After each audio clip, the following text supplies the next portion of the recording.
Hallöchen und herzlich willkommen zurück zu einer neuen Anleitung von mir für euch. Ich gehe hier von einem Brustumfang von 100 aus und teile diesen durch 2. So komme ich auf 50 cm Breite.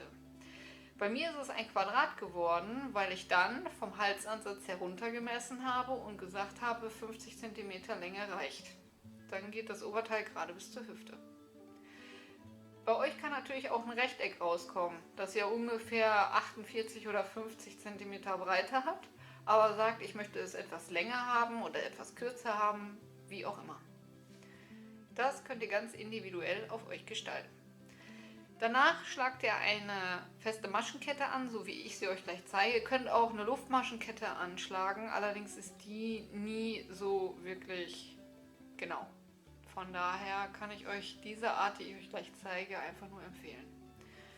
Die Kette häkel ich dann so lang, bis ich auf meine 50 cm komme, ihr natürlich auf eure Maße, und zähle diese dann durch. Die Kette muss danach teilbar durch 10 plus 5 sein. Nehmt dann lieber ein paar Maschen mehr als zu wenig. Um auf die 50 cm zu kommen, benötige ich 95 Maschen bei einem dreifädigen Farbverlaufsbobbel und einer Nadelstärke 3,5. Ich hoffe, ich habe jetzt nichts vergessen und dann würde ich sagen, für eine direkte Kette mit festen Maschen benötigt ihr zuallererst 2 Luftmaschen.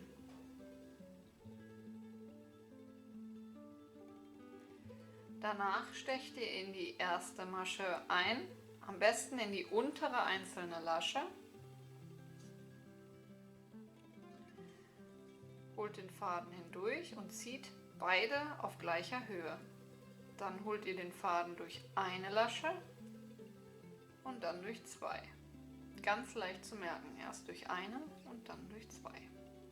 Dann könnt ihr hier unten den Knoten etwas hochziehen und erkennt dadurch auch am besten die erste gebildete Masche hier unten. Dort stecht ihr dann jetzt wieder ein. Holt den Faden durch, zieht beide Laschen auf gleicher Höhe, durch eine und durch 2. Dann hier in die nächste gebildete Masche einstechen, Faden holen, durchziehen, beides auf gleicher Höhe ziehen, durch eine und durch 2.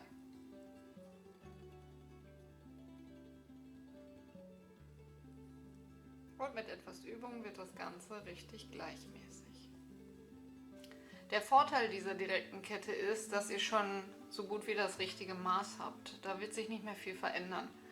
Bei einer Luftmaschenkette habt ihr meistens unten etwas enger als oben, also es latscht noch etwas aus und ja, euer Ergebnis ist auf jeden Fall anders als das, was ihr eigentlich anschlagen wolltet. Von daher hat es eigentlich auch den Effekt wie bei einer Maschenprobe. Ja, es ist einfach genauer. Und wie gesagt, ihr schlagt jetzt so lange diese Kette an, bis ihr auf die richtige Maße kommt, also eure Maße oder halt auf die 50 cm, falls ihr für diese Größe häkeln möchtet. Danach alles einmal durchzählen, gucken, ob die Maschenanzahl teilbar durch 10 ist und nochmal plus 5. In diesem Fall 95 Maschen. Nach 95 Maschen können wir uns nun der zweiten Reihe widmen.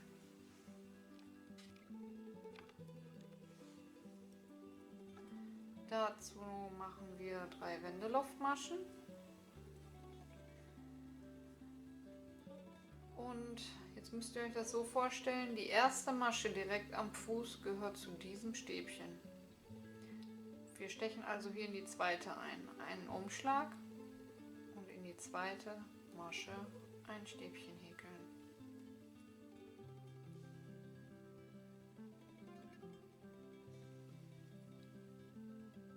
Danach in die nächsten beiden auch nochmal ein Stäbchen häkeln. So. Quatsch, was erzähle ich da? In den nächsten 3. Damit wir optisch 5 Stäbchen haben, also mit unseren Wendeluftmaschen. Nun Dann machen wir einen Umschlag, lassen 2 Maschen frei und stechen in die dritte ein und häkeln ein Stäbchen. 5 Luftmaschen, 1, 2, 3, 4, 5. Einen Umschlag und in die gleiche Masche noch ein Stäbchen.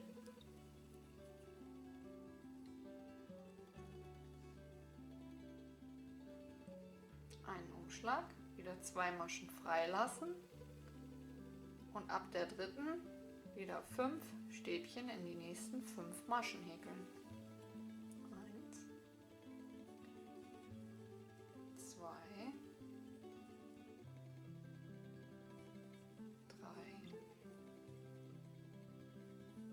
4, 5. Ein Umschlag, 2 freilassen und in die dritte ein Stäbchen. 5 Luftmaschen und in dieselbe Masche nochmal ein Stäbchen. Ein Umschlag, 2 Maschen freilassen und ab der dritten Masche 5 Stäbchen in die nächsten 5 Maschen.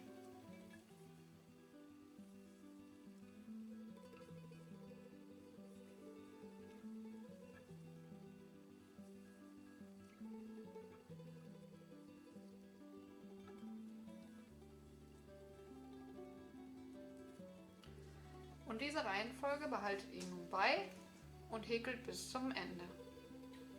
Und am Ende, wie ihr seht, komme ich genau so aus, dass ich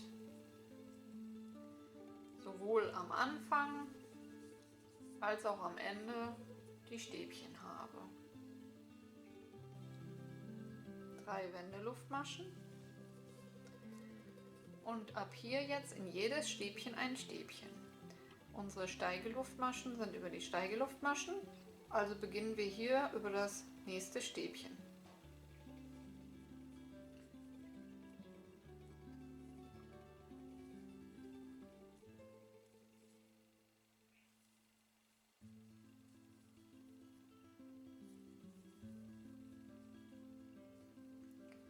Sodass ihr auch hier wieder optisch eure 5 Stäbchen über die 5 Stäbchen habt. Jetzt häkeln wir 2 Luftmaschen und stechen in die mittlere Masche unseres gehäkelten Löckskens der Vorreihe. Am besten greift ihr die Masche mit dem Nadelkopf, so kommt ihr besser da rein. Und häkeln alle feste Masche. Dann wieder 2 Luftmaschen und stecht dann bei den Stäbchen wieder ein und häkelt 5 Stäbchen über die 5 Stäbchen. So.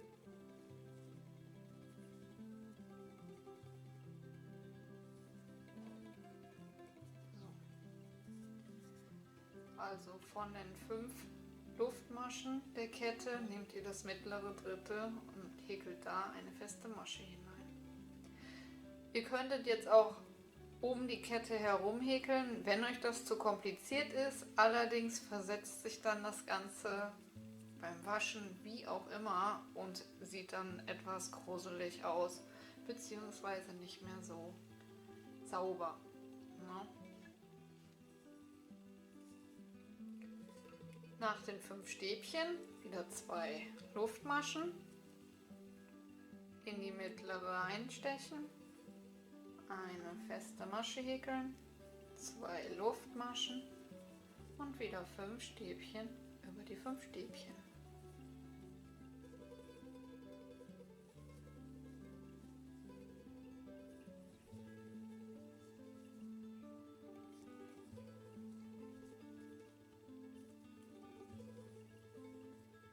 Und auch in diesem Rhythmus häkelt ihr jetzt die Reihe soweit fertig. Und am Ende der Reihe angekommen, häkelt ihr das letzte 5. Stäbchen in die Anfangsmaschen der Vorreihe, recht seitlich in die 2. oder 3. von unten. Das könnt ihr euch aussuchen. Je nachdem, wie fest oder wie locker ihr häkelt. So. Ich habe jetzt zum Beispiel hier in der zweiten eingestochen und dadurch ist es schön gerade. Kommen wir nun zur dritten Reihe. Nun versetzen wir unser Muster, machen 3 Wendeluftmaschen, einen Umschlag, lassen das erste und das zweite Stäbchen frei und stechen über das dritte Stäbchen ein und häkeln ein Stäbchen. 5 Luftmaschen und in die gleiche Masche nochmal ein Stäbchen.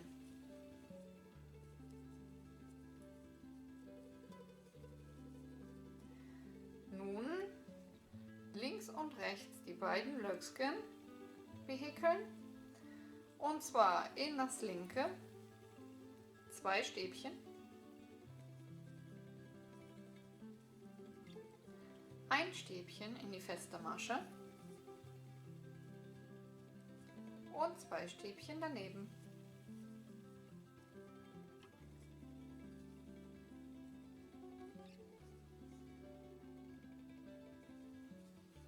Einen Umschlag in das mittlere der 5 Stäbchen, einstechen und ein Stäbchen häkeln, 5 Luftmaschen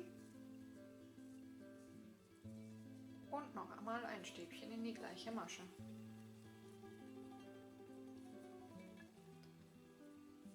Nun wieder in das erste Löcksken 2 Stäbchen,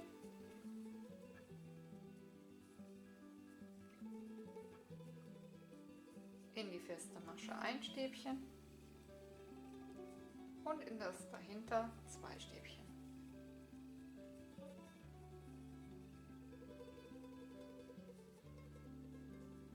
In das mittlere der 5 Stäbchen wieder ein Stäbchen,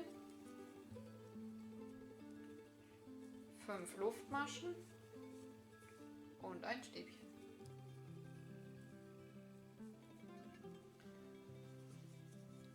Und auch diese Reihenfolge bis zum Ende. Und auch hier am Ende, nach dem letzten V, steche ich in der zweiten Masche der Vorreihe seitlich ein und häkel das letzte Stäbchen. Nun zur letzten und 4. Reihe.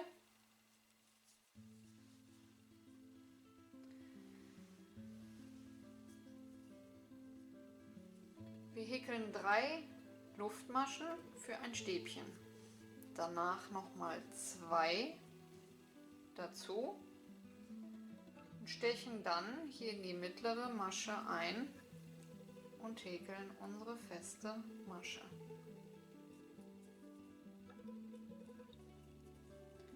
2 Luftmaschen und danach die Stäbchen.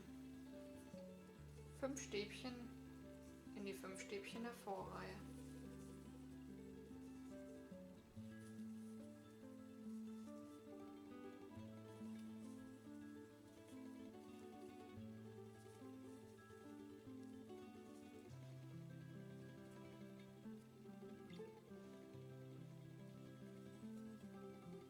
Zwei Luftmaschen und in die mittlere Masche der Kette einstechen und eine feste Masche häkeln. Danach 2 Luftmaschen und wieder 5 Stäbchen über die 5 Stäbchen der Vorreihe.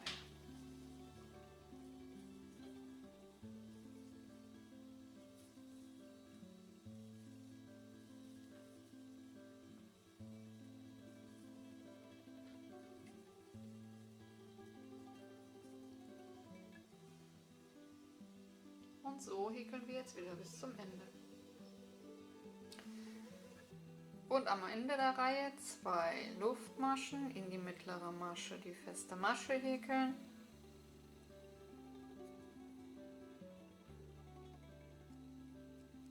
Zwei Luftmaschen und im Stäbchen der Vorreihe seitlich mit einem Stäbchen schließen.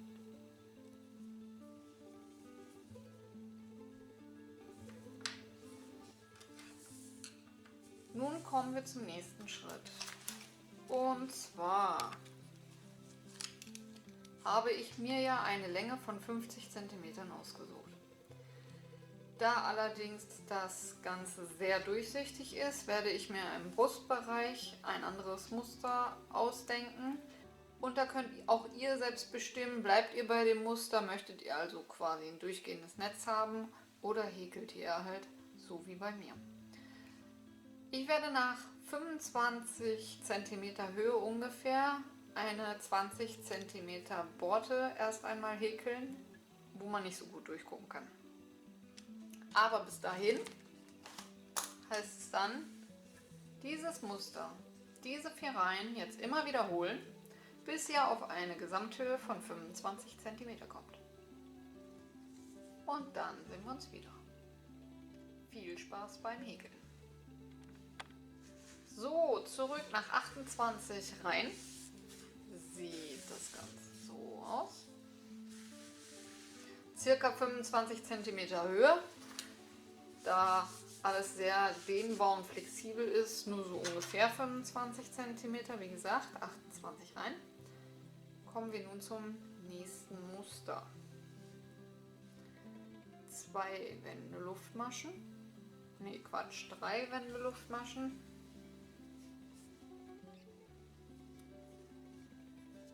Und nun bleiben wir bei der Verteilung wie auch hier im Grunde. Wir verteilen hier unsere 5 Stäbchen jeweils 2 und 2 in die Löcksken und 1 in die Mitte. Dann ganz normal die Stäbchen über die Stäbchen und wieder dann 2 Stäbchen hier, 2 Stäbchen da und 1 in die feste Masche. Allerdings am Anfang häkeln wir hier nur ein Stäbchen herum,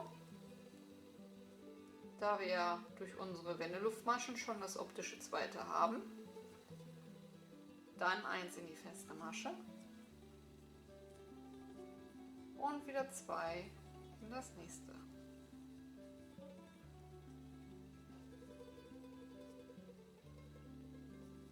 Danach ganz normal 5 Stäbchen über 5 Stäbchen.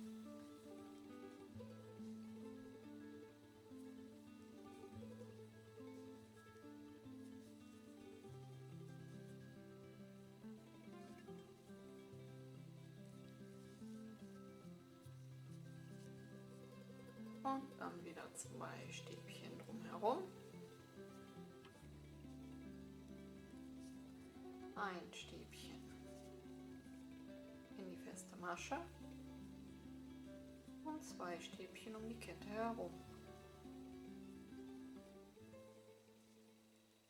Und so wird jetzt erst einmal die erste Reihe gehäkelt. Und auch hier am Ende in die Kette ein Stäbchen und seitlich in die zweite Masche der Vorreihe das letzte Stäbchen. Für die nächste Reihe 3 Wände Luftmaschen. Und jetzt häkeln wir mit Reliefstäbchen und normalen Stäbchen. Dazu nehme ich mir das zweite Stäbchen nach vorne und häkel um das Stäbchen herum ein Stäbchen.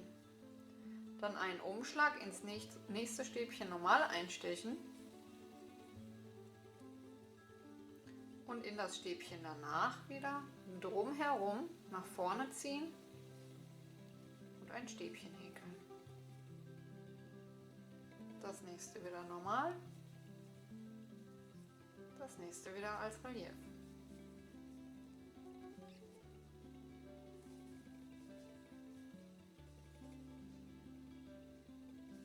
Immer im Wechsel.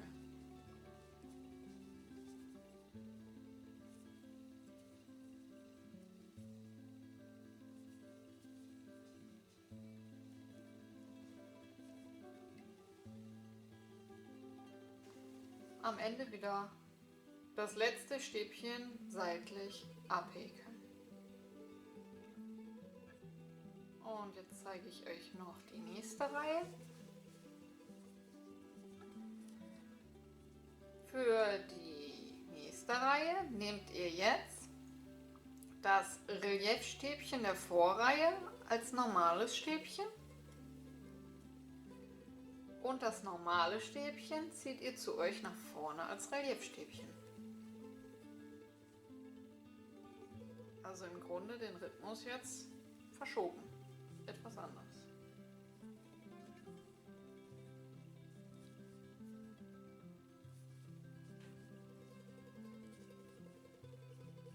Das normale als Relief zu euch nach vorne ziehen und das Relief der Vorreihe als normales Stäbchen abhäkeln.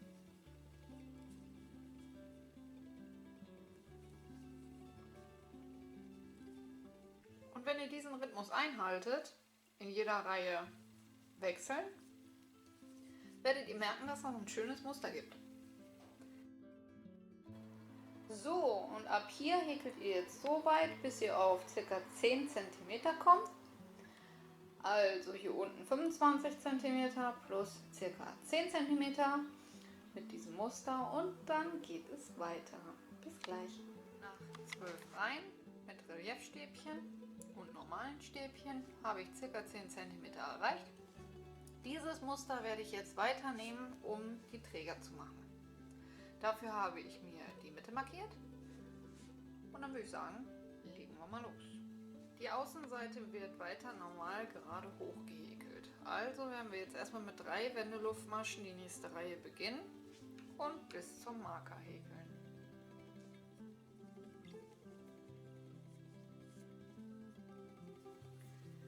Kurz vorm Marker angekommen, häkeln wir die letzten beiden Stäbchen zusammen. Wir stechen ganz normal in die Masche des normalen Stäbchens ein, also mit einem Umschlag, und maschen die ersten beiden Laschen ab. Dann machen wir einen Umschlag, holen uns das letzte Stäbchen vor dem Marker, maschen auch hier 2 Laschen ab und danach alle 3 gemeinsam. Dann beginnen wir wieder mit 3 Wendeluftmaschen, drehen das Projekt.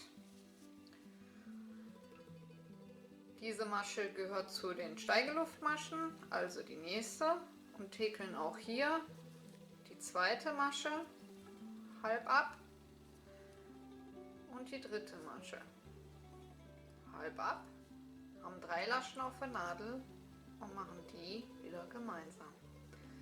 So haben wir jetzt in der ersten Reihe des Trägers und in der zweiten Reihe direkt die Abnahmen gemacht. Und dann bleiben wir nach wie vor in dem Muster. Die normalen Stäbchen hebe ich jetzt wieder nach vorne zu mir hin als Relief. Und das Reliefstäbchen der Vorreihe häkel ich wieder normal ab.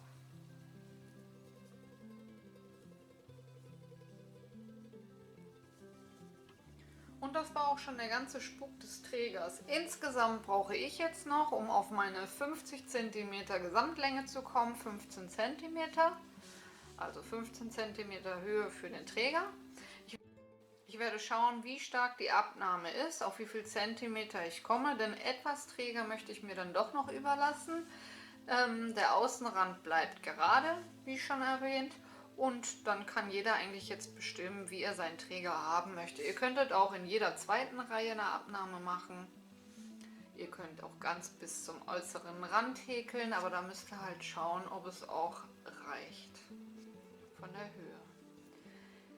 Ja, ich werde jetzt erstmal den Träger häkeln und dann zeige ich euch, wie das Ganze aussieht und was ich da gemacht habe. Und dann würde ich sagen, bis gleich.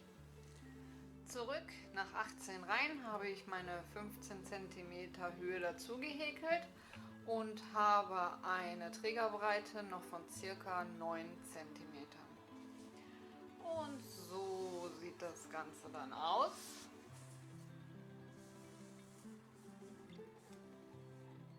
Und dann können wir jetzt hier oben die Träger an das Rückteil nähen, beziehungsweise ihr häkelt dann erst einmal das Rückteil. Ich zeige euch das gleich nochmal. Häkelt dann die Träger an und zieht das Ganze einmal über und dann könnt ihr für euch bestimmen, bis wohin ihr die Seiten zusammennäht. Möchtet ihr halt breitere Ärmel oder halt engere Ärmel, das bleibt dann jedem selbst überlassen. Und das Rückteil habe ich etwas anders gehäkelt, aber halt kein Hexenwerk. Und zwar einmal unsere ganz normalen Reihen, wie auch beim Vorderteil, dass das genau übereinander geht.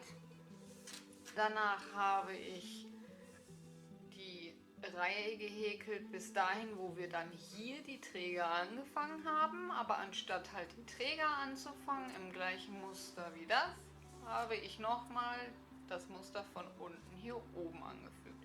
Und zwar auch so viele Reihen, bis ich auf 15 cm Höhe gekommen bin. Wie gesagt, jetzt können wir links und rechts die Träger einmal vernähen, das Ganze überziehen und für euch dann bestimmen, wie hoch ihr hier zunähen wollt. Und dann sind wir eigentlich stolzer Besitzer dieses schönen Tops.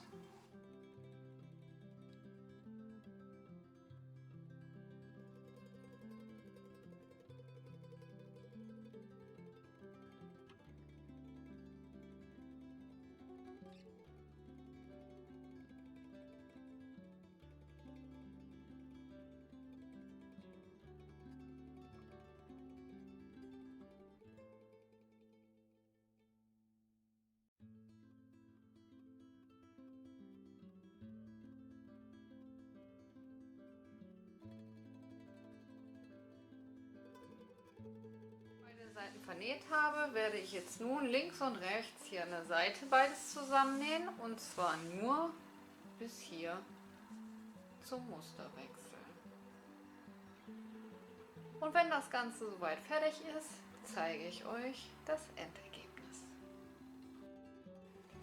Nachdem ich alles vernäht habe, sieht das Endprodukt so aus. Eine schöne glatte Naht mit dem Couchstich.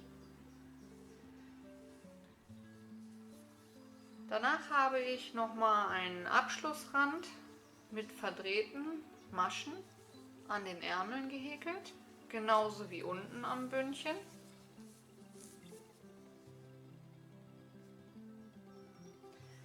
Und wie das funktioniert, das zeige ich euch jetzt nochmal kurz am Kragen.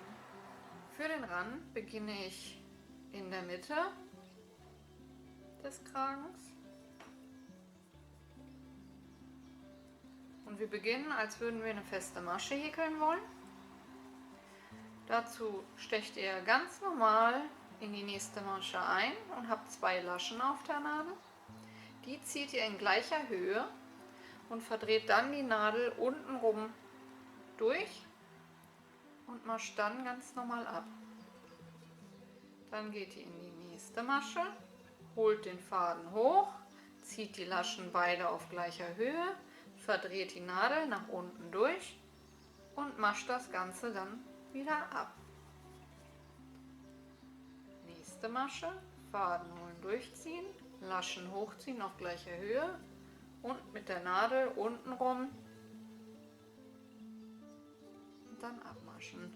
Dadurch bekommt ihr diesen gleichmäßigen verdrehten Rand.